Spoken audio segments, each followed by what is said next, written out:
네, 시청자 여러분 안녕하십니까? 이데일리의 대표 경제종합 시사방송 어쨌든 경제 시간입니다. 매주 금요일 오후 4시 여러분의 경제와 투자 궁금증 해소시켜드리고 있는데요. 오늘은 9,000피 시대를 돌파하고 국권이 지켜내고 있는 국내 증시 상황 자세히 진단해보는 시간으로 마련했습니다. 특별히 환율과 금리가 큰 변수로 떠오르고 있는데요. 통상 환율과 금리가 높으면 증시가 안 좋은 상황으로 가는데 지금은 분위기가 사뭇 다릅니다. 그래서 더욱더 불안한 감이 없지 않아 있습니다. 어떻게 하면 시장을 정확히 분석할 수 있을지 오늘 자세히 정보 전해드리도록 하겠습니다. 자, 이어지는 초대석 시간에는 전종학 대한변리사회 회장을 모시고 AI 시대 특허와 지식재산 관련한 정책적 대안들은 어떤 것들이 있는지 좀 자세히 진단하는 시간 마련했습니다. 자, 그럼 먼저 이번 주 증시 상황부터 좀 살펴보도록 하겠습니다. 여러 돌발 변수들이 있었지만요. 9,000피 이번 주에 돌파를 했고요. 오늘도 조금 전에 시장 마감했지만 9,000피 지켜냈습니다. 조금 하락하긴 했지만 여전히 우리 증시 강한 모습을 보여주고 있습니다. 자, 증시 상황 자세한 분석을 위해서 스튜디오에 시장 전문가분 모셨습니다. 이경민 대신증권 리서치센터 부장님 나오셨습니다. 네, 안녕하세요. 예, 안녕하십니까. 네. 자, 환율과 금리 여러 가지 좀 변수가 지금 많이 있는데요. 그 분석은 조금 이따 좀 자세히 진단하도록 하고요. 먼저 지금 조금 전에 마감을 했지 않습니까? 그래서 지금 코스피가 뭐 약보합이라고 해야 될 것 같고 코스닥은 조금 많이 하락을 했어요. 그렇지만 지금 9,000피는 지켜내고 있는 상황인데 자, 일단 오늘 증시 마감 시장 어떻게 보시는지 좀 말씀 좀 해주시죠. 오늘 증시 같은 경우는 최근 거침없이 올랐던 데 따른 좀 되돌림이 나오지 않았나라는 생각을 하고 있는데요. 다행히 장중 변동성을 거치면서 9,000선을 지켜내는 그림을 보여줬다고 생각하고 있습니다. 전자가 좀 약세를 보인 데 반해서 닉스가 여전히 플러스권을 보여줬고 오늘은 2차 전지 그리고 자동차 그동안에 극도로 쏠렸던 반도체만, 그러니까 어제 같은 경우가 9,000포인트를 넘어섰지만 반도체만 올랐었거든요. 그런 모습에서 조금 벗어나서 쏠림이 좀 완화되면서 9,000선을 지키는 그림들이 나타났다라고 생각하고 있습니다. 시장이 많이 올랐다라고도 생각할 수 있겠지만요. 지금은 시장이 걱정했던 불안 요인들이 하나둘씩 좀 해소되고 있는 과정이라서 정상화되는 과정에서 저희는 멀지 않은 시점에 좀 만선을 가는 그림으로 예상을 하고 있습니다. 네, 금방 우리 이 부장께서 만선을 가는 길이다 이렇게 말씀을 해주셨는데 뭐 일부 또 다른 분들은 또 다른 평가를 또 하고 계시지 않습니까? 상승 모멘텀이 현재 밸류에이션 관점에서 이게 오버슈팅은 아닌지 정당화될 수 있는 시점인지 어떻게 보십니까? 일단은 지금 PER이 8배를 좀 넘은 상황입니다. PER 8배라고 한다면 굉장히 싼 구간이죠. 2001년 이후 평균 PER은 9.5배입니다. 그리고 2010년 이후 평균 PER은 10배입니다. PER이 정상화되는 것만으로도 만선을 넘을 수 있다라고 생각하고 있고요.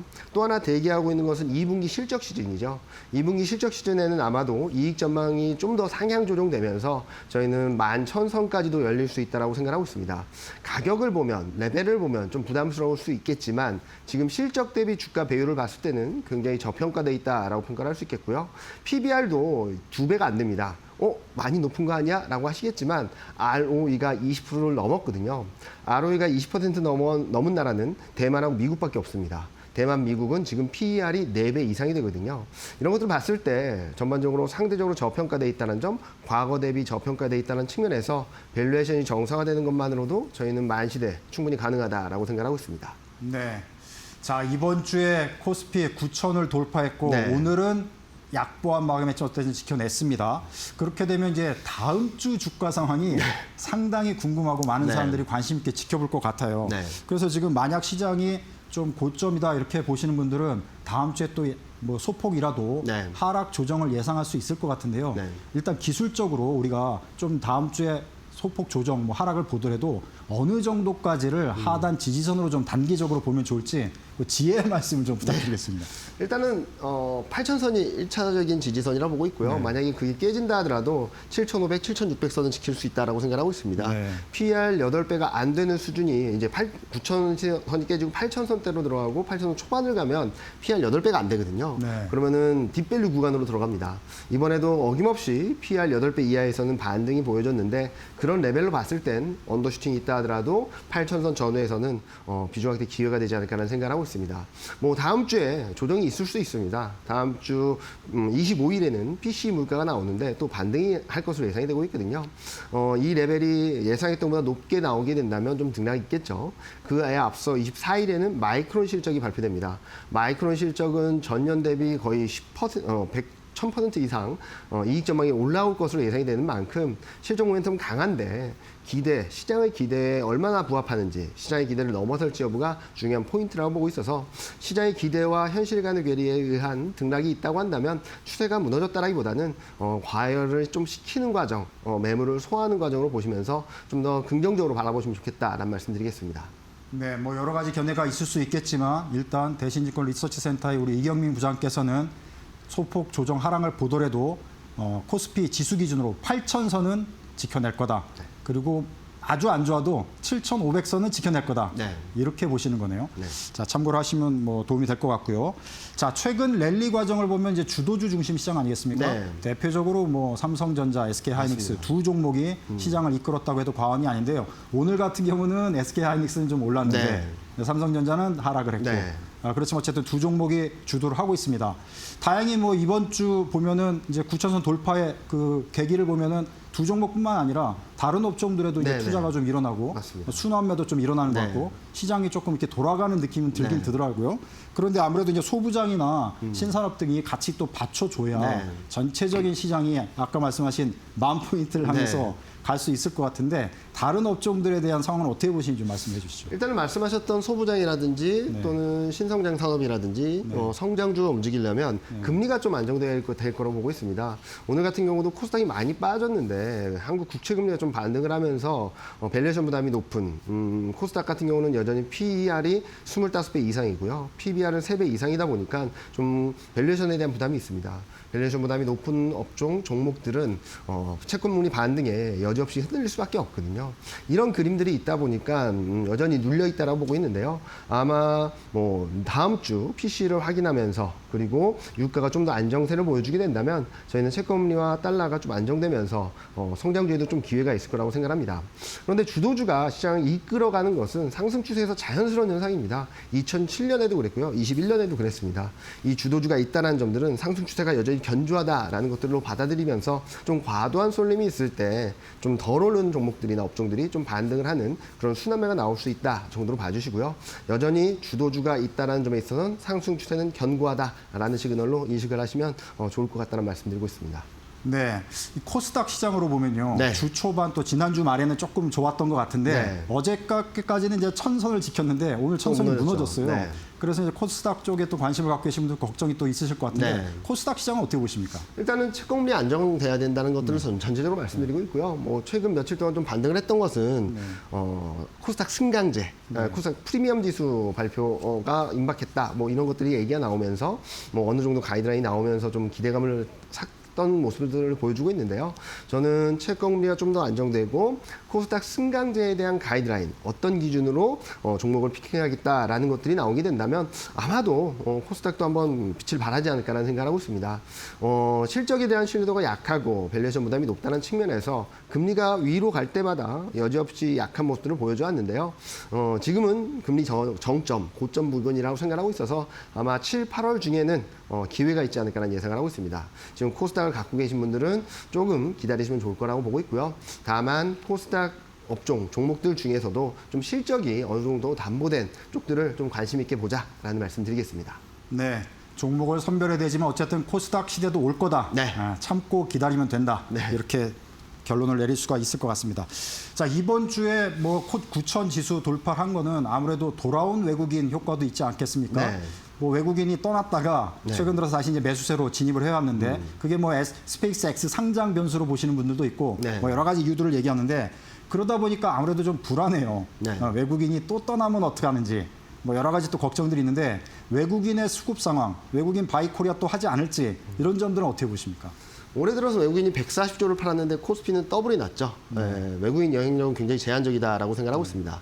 들어오면 좋다라고 볼 수 있겠지만 외국인이 들어와야만 시장이 올라간다라는 거 공식은 깨졌다라고 생각하거든요. 많은 분들이 외국인이 사야지 코스피 올라라는 고정관념을 갖고 계신데 과거 대세 상승은 좀 파편화된, 그러니까 흩어져 있던 개인 유동성이 기관화로 이루어지면서 시장을 대세 상승으로 이끌었거든요. 90년대 초반에는 바이코리아 펀드, 그리고 2004년부터 2008년까지는 펀드 열풍이 있었죠. 그리고 2009년, 2010년에는 레버 카운트, 그리고 지금은 ETF 매매가 굉장히 활성화를 이루고 있습니다. 현재 코스피 시장을 주도하고 있는 것은 금융투자 매매입니다. 오늘도 장중 변동성이 컸던 이유는 금융투자, 기관 쪽에서 매도가 나오면서 나타난 현상이라고 보고 있어서 외국인이 들어오면, 외국인이 매수하면 굉장히 좋은 모습들을 보여주겠지만 외국인이 매수해야 오르고 매도하면 떨어지는 그림이 아니라 금융투자의 매매가 중심을 잡고 있고 외국인이 매수하면 더 오르고 외국인이 매도하면 덜 오른다 정도로 봐주시면 될 것 같습니다. 지금 시장 방향의 키는 ETF 매매, 금융투자 매매다라고 보고 있습니다. 네. 자, 이 부장께서 말씀해 주신 대로 외국인이 팔더라도 네. 지금 국내 매수세, 개인들의 매수세가 엄청나기 때문에 뭐 8,000선 지킬 때도 이제 개인의 매수세가 네, 워낙 강했기 때문에 이제 지켜낸 것일 텐데요. 자, 연관지어서 원달러 환율을 보면 또 계속 불안감이 있어요. 네. 외국인들이 뭐 아무리 뭐 매도하더라도 지켜낼 수 있다 그러지만 또 과도한 매도가 일어나면 네. 아무래도 좀 걱정이 되는데 자, 지금 원달러 환율을 보면 오늘은 조금 더 하락해서 뭐 조금 낮다 이렇게 보는데 일단 1,520원, 30원 뭐 그 위로도 올라가기도 하고 네. 그러면서 이제 불안감이 있거든요. 그렇게 해서 원래는 환율이 이렇게 고공행진을 하면 증시 상황이 안 좋게 되잖아요. 네. 근데 다행히 지금 증시 상황이 좋습니다. 디커플링 현상이 좋은 디커플링이라고 볼 수도 있을 네. 텐데 시장 입장에서만 보면요. 이거 지금 어떻게 해석을 해야 됩니까? 일단은 펀더멘털 변수, 그러니까 한국 경기가 안 좋아져서 원화가 약세로 간다면 문제가 심각할 수 있다라고 생각합니다. 그런데 지금은 수급 구조의 영향으로 그리고 여러 가지 불균형에 의해서 좀 원화가 약세를 보이고 있다라고 생각하는데요. 첫 번째로는 엔화 약세가 지속되면서 엔화와 동조되는 과정에서 무역 수지 흑자가 난다 하더라도 그 자금들이 국내로 들어오기보다는 해외에서 좀 돌다 보니까 국내로 들어오는 달러 자금들이 굉장히 약해졌고요. 그리고 외국인 매도가 지속됨에 따라서 그리고 일시적으로 스페이스X 상장에 대한 자금 이탈이 나타나면서 원달러 환율이 좀 오버슈팅이 나왔다라고 생각하고 있습니다. 이런 수급 변수에 의한 원화 약세는 뭐 시장을 흔들어 놓기보다는 좀 중립적인 변수로 보고 있고요. 또 긍정적으로 해석하게 된다면 수출에 있어서 수출주에 있어서 수출 경쟁력 또는 원화 모멘텀이 들어올 수도 있거든요. 이런 것들이 좀 맞물리면서 지금은 악재라기보다는 중립 변수 정도로 영향을 미치고 있다라고 보시면 될 것 같습니다. 무슨 말씀을 드리고 싶냐면 환율이 올라도 원달러 환율이 원화가 약해진다 하더라도 그거를 극복할 정도의 이익 모멘텀, 이익 개선세가 있다 보니까 그리고 밸류에이션 매력이 있다 보니까 시장이 쉽게 꺾인다기보다는 원화가 안정될 때 좀 더 탄력적으로 움직이는 모습들이 계속 반복되고 있다라고 생각하고 있습니다. 네. 전체적으로 뭐 위험자산 선호 심리가 조금 살아나면서 네. 그 원달러 환율이 조금 더 내려가지 않을까 이런 기대 심리도 있는데 말하자면 이제 원화가 이제 강세로 좀 기대감을 또 이제 갖게 되는데 네. 다음 주 환율 상황도 상당히 좀 중요할 것 같아요. 네. 그래서 뭐 환율에 대한 뭐 전문가들하고 이제 얘기 드릴 수는 없겠지만 그래도 네. 시장 계속 보시니까 원달러 환율의 상황을 다음 주 그다음에 좀 단기적으로 전망을 해보신다면 어떨까요? 뭐 제가 단기적으로 전망할 능력은 없고요. 저희가 보기에는 1,550원 선 근접한 수준은 고점이라고 생각하고 있습니다. 아마도 6월 FMC가 매파적이었고 그리고 최근 들어서 엔화가 약세를 보이고 이런 과정에서 달러가 100포인트 이상 올라가면서 원화가 여전히 1,500원 이상의 위치에 있는데요. 저희는 다음 주 PC 물가까지 소화하고 마이크론 실적을 어느 정도 보여주게 된다면 그리고 한국 같은 경우는 2분기 프리어닝 시즌, 실적 시즌으로 들어갑니다.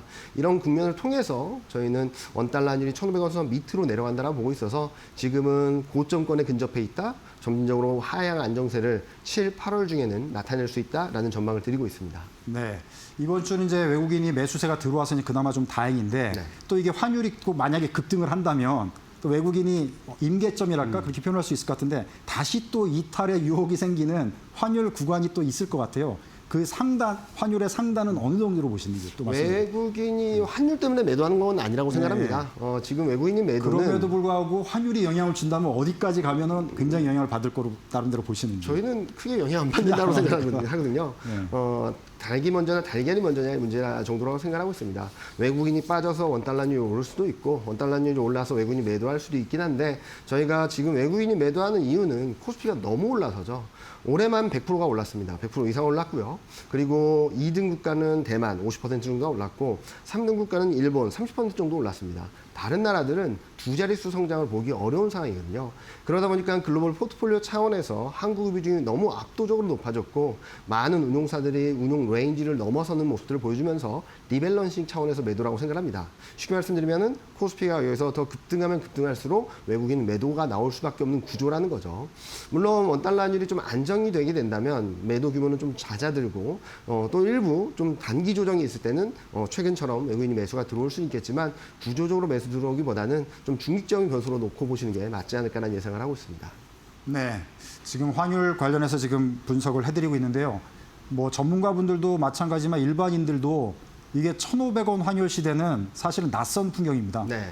1, 2년 전만 해도 뭐 1,500원 이상 넘어가면 우리 경제에 위기가 오는 거 아니냐, 제2의 IMF 아니냐 이런 걱정들 많이 하셨는데 네. 지금 1,500원 상황이 장기간 아니면 상당 기간 지속되고 있는데 별다른 문제가 없거든요. 네. 그러면 우리가 이제 앞으로는 환율 1,500원을 그냥 기정사실화하는 어떤 상수 개념으로 보고 시장을 봐야 되는지 어떻게 보십니까? 이게 환율이 왜 높아졌고 이게 지속되고 있으며 네. 이거 앞으로 계속 그냥 기정사실화해야 되는 건지 견해를 좀 말씀해 주시죠. 일단은 미국 경기가 워낙 탄탄하죠. 1분기 GDP 성장률이 2.7%가 나왔습니다. 그렇지만 그에 반해서 일본이나 그리고 유럽 경기가 그렇게 좋지 못한 모습을 보여주다 보니까 달러 인덱스가 제대로 빠지지 않고 있는 모습들이 1차적으로 있고요. 네. 두 번째로는 수급적으로도 구조적으로 자금이 이탈하는 구조, 여기에 외국인 매도, 이와 더불어서 해외 투자가 많다라는 점. 뭐 한국이 미국과 맺은 협정으로 인해서 투자를 한다고는 하지만 개별 기업들의 투자도 굉장히 많은 상황이거든요. 그러다 보니까 무역 수지 흑자가 난다 하더라도 그게 한국으로 다시 돈으로 원화로 들어오기보다는 계속 글로벌 해외에 머물고 있는 거죠. 그런 여러 가지 수급 구조 불균형으로 인해서 원달러율이 좀 고공행진을 하고 있다라고 생각합니다. 그리고 이 구조가 쉽게 깨지지는 않을 거라고 생각합니다. 물론 7, 8월 중에는 미국과 이란 간의 평화협정, 그로 인한 유가 안정, 그리고 물가가 살짝이라도 꺾이게 된다면 금리 인상에 대한 걱정이 조금 낮아지면서 원달러율도 내려오는 그림들을 예상을 하고 있는데 방향성 자체가 추세적인 하락을 가긴 좀 어렵다라고 생각합니다. 따라서 올해 연말까지는 1,400원에서 1,550원 박스권 정도로 놓고 보시면 될 것 같다라는 말씀드리고 있고요. 지금 레벨은 단기적으로 좀 고점권이니까 너무 걱정하지 말자라는 말씀을 드리고 싶습니다. 네. 자, 환율 변수는 이 정도로 진단해드리고요. 유가도 좀 중요한 상황이니까 네. 국제유가 상황으로 좀 여쭤보도록 하겠습니다. 다행히 지금 국제유가가 지금 하향 안정세를 보이면서 시장에도 호재로 작용하고 있는데요. 네. 앞으로도 계속 유가가 하향세로 갈 거로 보시는지 어떤 시점에서 다시 또 뭐 인플레이션 그 우려가 생길 것인지 어떻게 보십니까? 일단은 7, 8월 중에는 하향 안정세를 보여줄 수 있다고 생각하고 있습니다. 호르무즈 해협이 재개방되게 된다면 그리고 61일이라는 기한이 있다 보니까 그 안에는 원유 공급이 조금 더 올라오면서 유가는 70달러 수준에서 등락을 보일 수 있다고 생각하고 있습니다. 다만 지금 경기가 살아나고 있고 특히 제조업 경기가 올라오고 AI 관련된 산업들이 활성화되는 과정에서 전력 수요가 높아질 거라고 생각하고 있거든요. 그러면 점진적으로 원유 수요가 좀 높아지면서 올해 4분기부터는 다시 유가가 좀 반등세를 이어갈 수 있다고 생각하고 있습니다. 이런 것들을 봤을 때 아마 7, 8월이 유가적인 측면에서는 좀 안정적인 구간 그리고 물가에 대해서도 조금은 안정될 수 있다는 기대감이 되살아날 수 있겠지만 올해 4분기 내년에는 유가 상승 그로 인한 물가 상방 압력이 좀 더 커질 수 있다라는 생각을 하고 있습니다. 따라서 저희가 대신증권에서는 7, 8월이 굉장히 좋은 구간인데 4분기를 봤을 때는 여러 가지 확인해야 될 것들이 많다라고 말씀드리고 있고요. 유가 또한 유가, 금리, 달러 전반적으로 금융시장이 우상향 그림 안에서 지금은 단기 고점을 통과하는 과정이고 일시적으로 내려올 수 있는데 방향성이 바뀐 건 아니다라는 말씀을 드리고 싶습니다. 네. 초반에 이제 우리 이 부장께서 이제 코스피 만피 네. 시대를 이제 얘기를 해주셨는데 일부 전문가는 유가만 보면은 알 수가 있다 이렇게 말씀하시는 분 많이 계시더라고요. 네. 유가 지금 하향 안정 추세를 보이고 있는데 지금보다 더 안정화되면은 우리 이제 기름 한 방울 안 나는 나라다 보니까 그러면은 전반적인 우리 업종이 다 좋아져서 네, 네. 코스피 만피 시대가 빨리 올 수 있다 이렇게 네. 보는데 이 부장께서는 어떻게 보십니까? 일단은 뭐 지적적 리스크가 있고 유가가 100달러 넘었을 때도 불구하고 한국 수출은 잘했습니다. 에너지, 철강, 반도체와 컴퓨터 부품을 비롯한 에너지, 철강 이런 소재 쪽들이 굉장히 좋았거든요. 유가가 내려오게 된다면 전반적인 수출 흐름들이 좀 좋아질 수 있다라고 생각하고 있어서 저희는 이런 모멘텀들이 맞물리는 구간이 7월, 8월이라고 생각하고 있고 저희는 3분기 중에 11,000포인트를 넘어서는 그림들이 예상된다라고 말씀드리고 있습니다. 이미 수출은 굉장히 좋은 모습들을 보여주고 있고요. 5월 일평균 수출이 60%를 넘었는데 1970년 이후 가장 높은 수준입니다. 그리고 최근 2분기 실적, 3분기 실적 전망을 봤을 때 이 26개 업종 중 19개 업종에서 이익 전망이 좋아질 거란 기대가 있거든요. 이런 부분들에서는 수출이 좋아질 것이란 기대 플러스 환율 효과들이 맞물려 있다고 보고 있어서 저는 뭐 빠른 시간 내에 빠르면 8월 말 9월 초 늦어도 3분기 중에는 10,000포인트를 넘어서고 11,000 이상도 열려 있다라고 생각하고 있습니다. 네. 자, 이렇게 유가 상황 간단히 또 진단을 해드렸고요. 자, 우리 시장의 또 중요한 변수죠. 미국 FOMC 금리 상황 또 잠깐 진단을 해보도록 하겠습니다. 이번 주 지난 목요일이죠. 미국 FOMC에서 금리를 일단 동결했습니다. 3.5%에서 3.75% 동결은 했는데 매파적 동결 네. 이렇게 해석을 맞습니다. 합니다. 자, 금리 인상이 열려 있는 이 매파적 동결 일단 어떻게 보셨습니까? 일단 매파적 동결이라고 말씀드릴 수 있겠고요. 일단은 그럼에도 불구하고 연준의 스탠스나 점도표나 SEP, 그러니까 경제 전망을 보게 된다면 올해 물가가 높기 때문에 금리 인상을 하지만 금리 인상 사이클로 들어가는 건 아닙니다라는 시그널을 보여준 것 같아요. 즉 금리 인하는 사라졌는데 그렇다고 해서 금리 인상을 연속적으로 하진 않을 거다라는 시그널을 던져줬다고 보고 있거든요. 거꾸로 말씀드리면 물가만 좀 떨어지면 금리 인상 없을 수도 있다라는 시그널이 될 수 있어서 아마 다음 주 PC 물가 그리고 7월 중순에 발표되는 6월 CPI 코어 CPI가 좀 중요한 포인트가 되지 않을까라는 생각을 합니다.